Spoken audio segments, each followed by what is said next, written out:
Commemoration of national suffering in Palestine is key to how individual experiences, specifically experiences of suffering, become collective, constituting a fundamental cultural form through which that community is repeatedly confirmed. Allen points out that martyrdom speaks to a generalized ideology of nationalism, an expectation of victimization, the necessity of resistance, and the regularity of death, and these public posters confirm those points. This memorialization is then central to sustaining a national identity reliant on dismembered disasters and the living memory of continual collective trauma and dispossession. If we look at what William James says about projection, there's one quote that I would like to recite to draw this together. When we get one of the signs, we think of the reality signified. And the strange thing is that then the reality, which need not be itself a sensation at all at the time, but only an idea, is so interesting that it acquires a hallucinatory strength, which may even eclipse that of the relatively uninteresting sign and entirely divert our attention from the latter. By abstracting our attention from the suggestion of the entire extremity, you can perfectly well perceive the same sensation as if it were concentrated in one spot. We can identify it with a differently located tactile and visual image.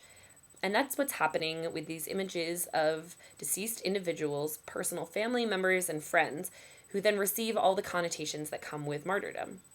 With James's ideas on projection in mind, it's easy to read through Khalili and Allen's accounts of Palestinian martyr posters and understand that these photographs of martyrs cannot merely be images of those whose lives have ended, considered as the death of a person. By being presented as martyrs, these individuals have been open to those polyvalent meanings that come with denotation of martyrdom in the public sphere, and in a public sphere that is itself contested, these meanings can range greatly. Palestinian martyr posters serve to confirm this national narrative and support that might undermine, or at least conflict with, hegemonic accounts of that place. William Mazzarella notes that objects and images do not enter into public circulation with their meanings already defined according to some pre-existing cultural matrix, nor are these objects innocent of history. Rather, the public cultural careers of commodity image objects invoke a constant tension between the particular embodied memories that they evoke and more explicitly articulated projects of value. On the topics of photographs of the dead in general, Ruby claims that we must allow for a view that images might be normative and even therapeutic for mourners, which is important to remember. Ruby also points out that a picture becomes evidence of a general human condition. A picture of someone killed in combat is what he's referring to. It accuses nobody and everybody. And this everybody is really able to view these Palestinian posters as they're everywhere and even become kind of quotidian. These funerals are happening every day. These posters are on every corner. Allen has a big concern that it's leading to apathy as people become too adjusted to images of people who have died and the associations made with those images.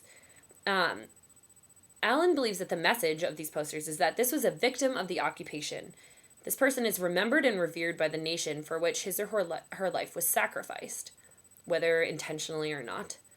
People come to know the personal stories of a huge number of the dead, as anyone who dies is necessarily given martyr status in their funeral or often put on a poster. These posters create social icons, representations of heroism and idealed sacrifice, and the causal and physical relationship between the signifier and signified lends it an extra layer of authority. And also, Allen points out that these funerals transform people who are killed in everyday activities into political actors. There is necessarily a political tinge in this commemoration of people who have died. Allen also points out a paradox of the aesthetic, an inability of images to convey singular and necessary meaning, affect or effect. The personal memories and values of viewers survived and surpassed the sheer multiplication of posters and their nationalist message. And to finally quote one more thing from Allen, the symbolic, spatial, and visual deluge has led people to distraction and boredom. Even while the national solidarity and national intimacy of Palestine have been forged in the ground of martyr memorialization and visual culture, they're just inundated by these images. So it's hard to consider each one individually and have each one have an impact.